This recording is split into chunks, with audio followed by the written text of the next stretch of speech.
அனைவருக்கும் வணக்கம். இன்றைக்கி டிசம்பர் 31, 2024 செவ்வாய்க்கிழமை. தினமணியில் இருக்கிற முக்கியமான நியூஸஸ் என்னென்னு பார்ப்போம். ஹெட்லைன்ஸ் என்ன கொடுத்துருக்காங்கன்னா, விண்வெளி ஆய்வில் இந்தியா புதிய சாதனை, விண்கலங்கள் ஒருங்கிணைப்பு முயற்சின்னு தெரிவிச்சிருக்காங்க. விண்வெளிக்கு மனிதர்களை அனுப்பும் முன்னோட்ட முயற்சியாக விண்கலங்களை ஒருங்கிணைக்கும் திட்டத்துக்காக ஸ்பேடெக்ஸ் இரட்டை விண்கலங்களுடன் PSLV C-60 ராக்கெட் வெற்றிகரமாக திங்கட்கிழமை பாய்ந்தது. ஆந்திர மாநிலம் ஸ்ரீஹரிகோட்டாவில் உள்ள சதீஷ் தவான் மையத்தின் ஏவுதளத்திலிருந்து இரவு 10 மணிக்கு ஏவப்பட்ட ராக்கெட் திட்டமிட்டபடி புவிவட்ட பாதையில் விண்கலங்களை நிலைநிறுத்தியது. இதையடுத்து திட்டம் வெற்றி பெற்றதாக இஸ்ரோ விஞ்ஞானிகள் தெரிவித்தனர். இதன் மூலம் விண்வெளி ஆய்வில் இந்தியா புதிய சாதனை படைத்துள்ளது. அதேமாதிரி இரட்டை விண்கலங்களை ஒருங்கிணைக்கும் செயல்பாடுகள் அடுத்த ஒரு வாரத்தில் நடைபெறும் என இஸ்ரோ தலைவர் சோம்நாத் தெரிவித்தார்னு சொல்லியிருக்காங்க.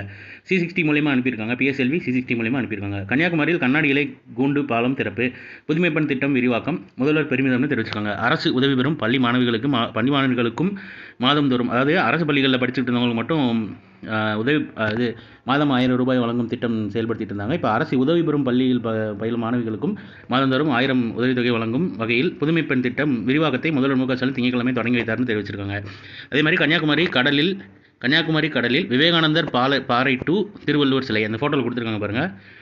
விவேகானந்தர் பாறையிலிருந்து திருவள்ளுவர் சிலைக்கு ஆகியவற்றை இணைக்கும் வகையில் 37 கோடி மதிப்பில் அமைக்கப்பட்டுள்ள கண்ணாடி இலை கூண்டு பாலத்தை முதல்வர் மு க ஸ்டாலின் திங்கட்கிழமை மாலை திறந்து வைத்தார்னு தெரிவிச்சிருக்காங்க.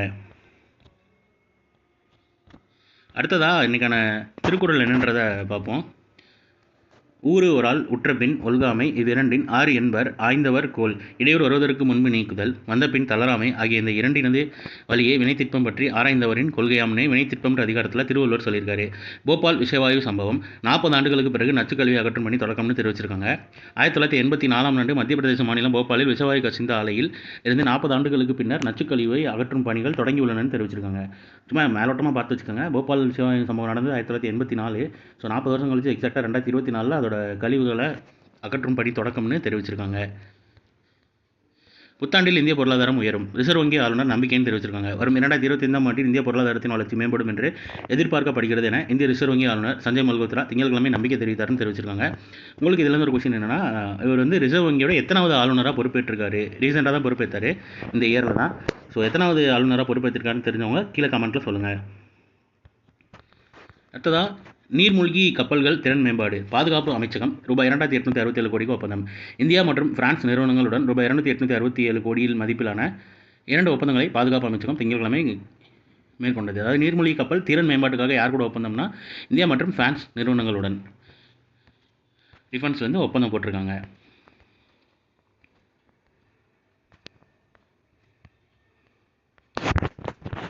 அடுத்ததாக CRPF புதிய தலைமை இயக்குநராக வித்துல்குமார் நியமனம்னு தெரிவிச்சிருக்காங்க. மத்திய ரிசர்வ் காவல் படையின் CRPF புதிய தலைமை இயக்குநராக மூத்த IPS அதிகாரி வித்துல்குமார் நியமிக்கப்பட்டார். CRPFின் தற்போதைய தலைமை இயக்குனர் அனிஷ் தயால் சிங் செவ்வாய்க்கிழமை ஓய்வு பெறவுள்ள நிலையில் இந்த நியமன அறிவிப்பு வந்துள்ளதுன்னு தெரிவிச்சிருக்காங்க. அவர் பேர் பார்த்து வச்சுக்கோங்க, வித்துல்குமார். அமெரிக்க முன்னாள் அதிபர் ஜிம்மி கார்ட்டர், இவருக்கு வயது 100, காலமானார்னு தெரிவிச்சிருக்காங்க. அமெரிக்க வரலாற்றில் மிக அதிக காலம் வாழ்ந்த முன்னாள் அதிபர் என்ற பெருமையை பெற்றுள்ள ஜிம்மி கார்ட்டர் தனது 100வது வயதில் காலமானார்னு தெரிவிச்சிருக்காங்க. பிரதமர் மோடி புகழஞ்சலின்னு கொடுத்துருக்காங்க.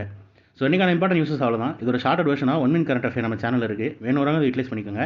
மேலும் இன்னொரு நியூஸ் வீடியோவில் சந்திப்போம். தேங்க்யூ.